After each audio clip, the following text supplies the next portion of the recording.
Ishima, thank you very much for taking the time.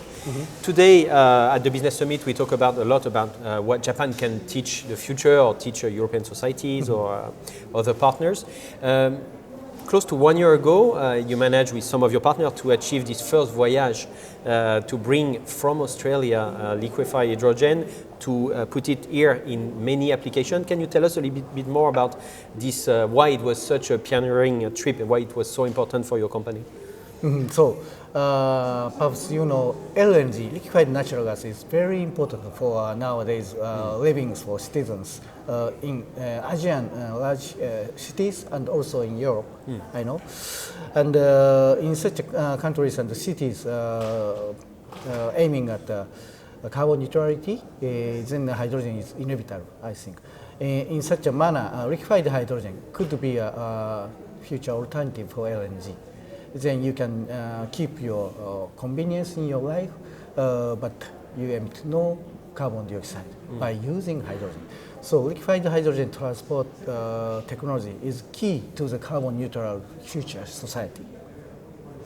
And so you, for the first time, you managed to bring a full ship that was designed here in Japan, with the first cargo coming from Australia to Japan. And did you, since this first inaugurating trip, did you organize other trip? The rotation is every 2-3 months. What's the plan with this boat? So that boat's name is Swiss Frontier. It is not a commercial one, but a demonstration ship. So we heap up technological data for carriage of liquefied hydrogen.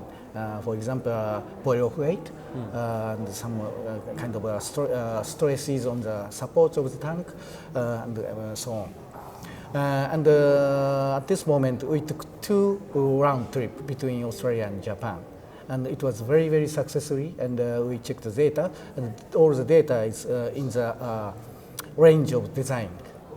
So, but only 2 voyages between Australia and Japan, it is not enough. So we will continue to take some voyages in between Australia and Japan in the next year. Do you feel the transition and the motivation of some Japanese industry for hydrogen society is growing faster because of the global crisis that we are seeing at the moment? It's getting more and more complicated to find LNG, as you say. Those big LNG ships are also very difficult to find at the moment. So do you see that what happened in Ukraine, the lockdown in China, is pushing more customers towards an hydrogen society? Do you have more demand in the last 6 months for your solutions because of those global crises that are all happening at the same time? I feel such a movement from Europe, of course. I am secretary of co-chair of Hydrogen Council. Our chairman, Mr. Kanehana, is co-chair of Hydrogen Council. And I learn about many situations from Hydrogen Council. And European people looking long and middle and long term target, they never look over that. And I feel they are really keen to introduce hydrogen for energy security, not only carbon neutrality. Okay. We had the debate, I remember when we visited your installation, about the source of hydrogen. It's still a debate. So as you say, if we're talking about carbon neutrality, you need to make sure that you have a clean hydrogen or a blue hydrogen. How is this debate evolving? The hydrogen that you source back in Australia to bring it here, where does it come from? And how will you change your mix to make sure that the whole process is using clean hydrogen or blue hydrogen, as we say? So I believe that hydrogen introduction starts from mixed way, blue or green. I do not like to use the word green or blue, but I like to say clean hydrogen or low emission hydrogen. People should not adhere the color. Because deployment of hydrogen is very important. Also, clean hydrogen is not enough at the first stage or introductional stage. So you should accept low emission hydrogen. Don't adhere about the color. And in the future, of course, renewable energy amount will be expanded. Then you could put your main position to the renewable energy derived hydrogen. But I believe it takes time. Okay. In terms of application for the hydrogen solution, there was 5-6 years ago, a lot of excitement here, especially in the mobility industry. We had many main Japanese car makers, Toyota, Honda, pushing new cars, Mirai, for example. I have the feeling this concept is switching, and we are now understanding that maybe for individual car, hydrogen will not maybe the best solution, the most efficient solution. So where do you see the solution expanding in terms of mobility? Do you see individual car or maybe big trucks for goods? How the speech in the industry has been evolving lately? I think passenger car utilization with hydrogen is ongoing matter, but it is a bit revealed that European people, American, the Chinese, and also Japanese company, automotive company, thinking about hydrogen application to fleet users, meaning long distance trucks and long distance limousine buses, because its station point will be fixed and also demand will be fixed, and then it is very easy to drive the business or referring station for them.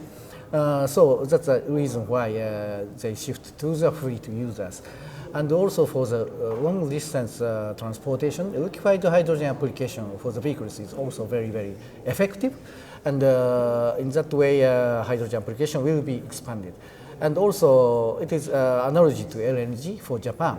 Application for power generation of hydrogen is very, very important. Half a century ago, Japan starts apply natural gas to power generation. Its demand is very huge. And for the hydrogen, for example, 1 gigawatt power generation station consumes corresponding to 3 million passenger fuel cell vehicles. Very huge. If you have one very large demand, you can reduce the cost of hydrogen. Then you can spill out such a affordable hydrogen to transportation sectors. How do you see the Japanese government supporting your industry and your work and your solution within the new transition, the new energy with the goal of 2030 and 2050? Do you get enough from the government, or would you like some more help? Are there decisions that you're still waiting for to make sure that it's going to be easier to deploy all your solutions? So for technology development, we have already subsidized, and it is very helpful for us. For example, as you mentioned, pilot demonstration project between Australia and Japan. And in the next stage, we have commercial demonstration project around the middle of 2020s. And its total project fee is approximately 2.3 billion US dollars. Very huge. It is also subsidized. Okay. So it is strong support from Japanese government, and we also expect some support from foreign country government for production of hydrogen. And at this moment, in Ministry of Economy, Trade and Industry, discussing about the compensation for the gap between commodity fossil energies and the hydrogen. They can fill that with some kind of subsidy or some kind of schemes, political systems. And they also discussing about the capex subsidization for import time. If it will be come true, it will be a very, very strong support for fast movers of new hydrogen energy application. Thank you very much. You're really welcome. My pleasure.